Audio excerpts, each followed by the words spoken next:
শুক্রবার দিন মানে স্পেশাল খাওয়া দাওয়া ঘোরাফেরা, তো আজকেও তার ব্যতিক্রম কিছু হয়নি। তো শুক্রবার ছিল, তাই কি কি রান্না করলাম সব কিছু মিলিয়ে থাকবে আজকের ভিডিওটি।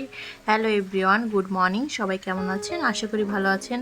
আমরাও আলহামদুলিল্লাহ মোটামুটি ভালো আছি। ছেলেটা আগে থেকে একটু বেটার আছে, কারণ জ্বর গিয়েছে কিছুদিন আগে, তো সে ঘুম থেকে উঠে গেছে, তাকে ব্রাশ করিয়ে দিচ্ছি। তো দেখতেই পাচ্ছেন সে মোটেও ব্রাশ করতে চায় না, তাও জোরাজোরি করে একটু ব্রাশ করে। দাঁতের অবস্থা তো খুবই খারাপ, তো তাকে ফ্রেশ করে রেখে চলে আসলাম রান্নাবান্না করতে। তো সে ওঠার আগে আমি সব কিছু গুছগাছ করে নিয়েছি। তো আজকে শুক্রবার, কিন্তু আয়ন বাবার একটা জরুরি কাজ পড়ে গেছে, যার জন্য সে বাসায় নেই। তো আমি রান্নাবান্না করছি, আর এদিকে দুধ গরম বসিয়ে দিয়েছি আর ডিম সেদ্ধ। তো আয়নকে আজকে সিম্পল খাবার খাওয়াবো, ডিম আর দুধ খাওয়াবো। আর এদিকে ভাতের পানিটাও আমি বসিয়ে দিয়েছি, ডিম সিদ্ধটা হয়ে গেছে দেখতেই পাচ্ছেন। এখন আমি এটা নামিয়ে নেব। তো আয়নকে দেশি মুরগির ডিমটা খাওয়াবো, আর ওই ডিমগুলো ডিমের কোরমা করব, যার জন্য আমি একবারেই সেদ্ধ করে নিয়েছি। এখন ঠান্ডা পানি দিয়ে একটু ঠান্ডা হওয়ার জন্য রেখে দেবো। আর এই যে আমার ছেলের খাবার রেডি, ডিম সেদ্ধ আর দুধ। তো তাকে খাইতে দিয়ে চলে আসলাম। এই তো দেখতেই পাচ্ছেন, এখন আমি রান্না বান্না বসিয়ে দেবো আর কি। শুক্রবার যেহেতু খুব একটা সময়েরই পাওয়া যায় না, যার জন্য আমি রান্না বান্নাটা আগেই বসিয়ে দিচ্ছি। তো এখানে আমি গরুর মাংসটা বসিয়ে দেবো। তো আজকে গরুর মাংসটা কিন্তু পুরোই কাটা মশলায় রান্না করব, কোনো বাটা মশলা না। বাটার ভিতরে শুধু আদা বাটাটা আমি এখানে দেবো। তো এখানে আমি গরম মশলা দিয়ে পেঁয়াজ দিয়ে ভালোভাবে ভেজে নিয়েছি দেখতেই পাচ্ছেন। গরম মশলা বলতে তো এখানে ছিল তেজপাতা, দারচিনি, এলাচ, লং, এগুলোই। আর এখন আমি কাটা মশলাগুলো অ্যাড করছি দেখতে পাচ্ছেন। এখন এটা দিয়ে তার উপরে আমি এখন গরু মাংসটা দিয়ে দেবো। তো গরু মাংসটাও ভাজা ভাজা হবে, আর এই যে মশলাগুলোও ভাজা ভাজা হবে। তো একসাথে দিয়ে দিচ্ছি দেখতেই পাচ্ছেন। এখন আমি এখানে বাটা মশলা আদা দিয়ে দেবো। তা আদাটা কিন্তু আর কি কুচো দিলে খুব একটা ভালো লাগে না, দাঁতের নিচে পড়ে, যার জন্য আদাটা আমি এখানে বেটেই দিয়েছি। আর সব মশলা একবারে দিয়ে দিচ্ছি, হলুদ, মরিচ, লবণ সব মিক্স করে তারপর আমি এটাকে বসিয়ে দেব। আর এখানে দিয়েছিলাম একটুখানি প্যাকেটের মাংসের মশলা, গরু মাংসের মশলা। তো এটা দিয়ে ভালোভাবে আমি এখন মিক্স করে নেব দেখতেই পাচ্ছেন। সব মশলা দেওয়া হয়ে গেছে আমার।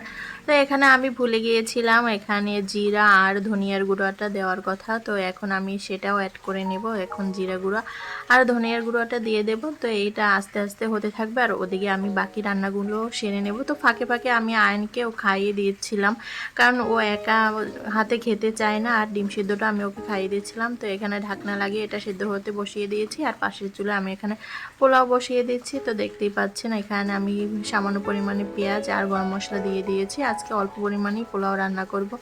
আয়নের বাবা খুব একটা পোলাও পছন্দ করে না, আর আমি আগের মতন খেতে পারতাম না, খাই না, ওরকমভাবে পছন্দ করি না। আগে খুব একটা পোলাও পছন্দ ছিল, দুদিন পর পরই পোলাও রান্না করতাম। তো আয়নের বাবা বলতো তুমি দুদিন পর পরই পোলাও রান্না করো, খুব পছন্দ ছিল। এখন আর ওরকমভাবে খাই না, যেটাও রান্না করি আয়নের জন্যই।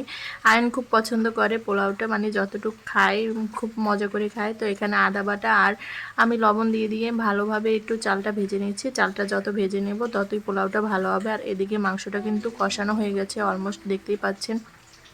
আমি ভালোভাবে নেড়ে চেড়ে দিচ্ছি, আর মাংস কিন্তু যতটা কষানো হয় ততটাই মজা। তো এখানে চাল ভাজার পরে আমি গরম পানি দিয়ে ঢাকনা লাগিয়ে বসিয়ে দিয়েছি। আর এই যে মাংসটা আমি আবার ঢাকনা লাগিয়ে একটু কষিয়ে নিচ্ছিলাম। তো দেখতেই পাচ্ছেন এখন নেড়ে চেড়ে তারপর আমি কিন্তু এখানে ঝোলের পানি বসিয়ে দেব আর কি। মাংসটা আমি একটু গরু মাংসটা ভালোভাবেই কষানোর চেষ্টা করি, কারণ কি এটা যত কালার আসবে ততই ভালো লাগবে, দেখতেও ভালো লাগে, খেতেও খুব ভালো লাগে। তো এখানে আমি ঝোলের পানি বসিয়ে দিয়েছি, এখন ঢাকনা লাগিয়ে এটা সেদ্ধ করে নেব। আর পাশে আমি একটা কড়াই বসিয়ে দেব, তারপর এখানে আমি ডিমের কোরমা করব। তো এখানে দিয়ে দিচ্ছি তেল। তো ডিমটা আমি আগে একটু ভেজে নেব।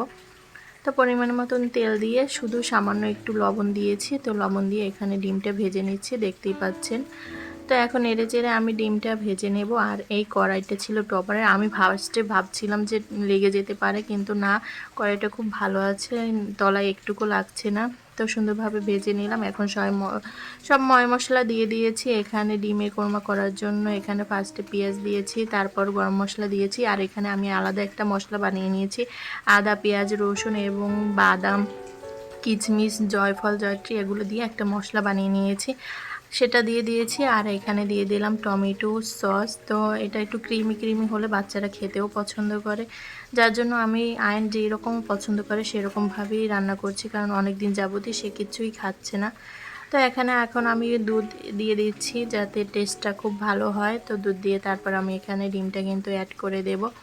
তো দেখতেই পাচ্ছেন ঝোলটা আমার ফুটে গিয়েছে। এখন আমি ডিমটা দিয়ে দিয়েছি আর কিছু আস্ত কাঁচামরিচ দেবো, কারণ এখানে ঝাল দিলে আয়ন খেতে পারবে না। আর ডিমের কোরমায় সাধারণত ওরকমভাবে ঝালও দেওয়া হয় না, যার জন্য এই যে আমি দিয়ে দিয়েছি। তারপর ঢাকনা লাগিয়ে একটু বলক চলে আসতে তারপর এখানে আমি অ্যাড করব চিনি। একটু মিষ্টি মিষ্টি হলে কিন্তু ডিমের কোরমাটা খুব ভালো লাগে। তো দেখতেই পাচ্ছেন ভালোভাবে নেড়ে চেড়ে দিচ্ছি।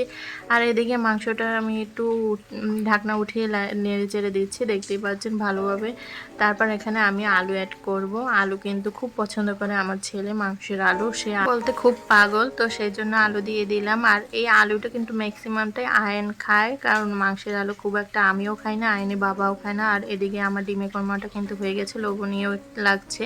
আর পোলাওটাও হয়ে গেছে, দেখতেই পাচ্ছেন কি সুন্দর ঝরঝরা পোলাও হয়েছে। রাইস কুকারে আমি সবসময় পোলাও রান্না করি, যেদিন কম হয় সেদিনকে আমি গ্যাসের চুলায় রান্না করি। তো এই তো এদিকে আমার মাংসটাও রান্না বান্না চলছে। আর এদিকে কিন্তু আমি সব কিছু অলমোস্ট গুছিয়ে ফেলেছি, রান্না করি। আর থালাবাটি আমি ধুয়ে ফেলি, যার জন্য এই যে থালাবাটি খুব একটা জমেনি। এই তো ক্লিন করা হয়ে গেছে আমার রান্নাঘর।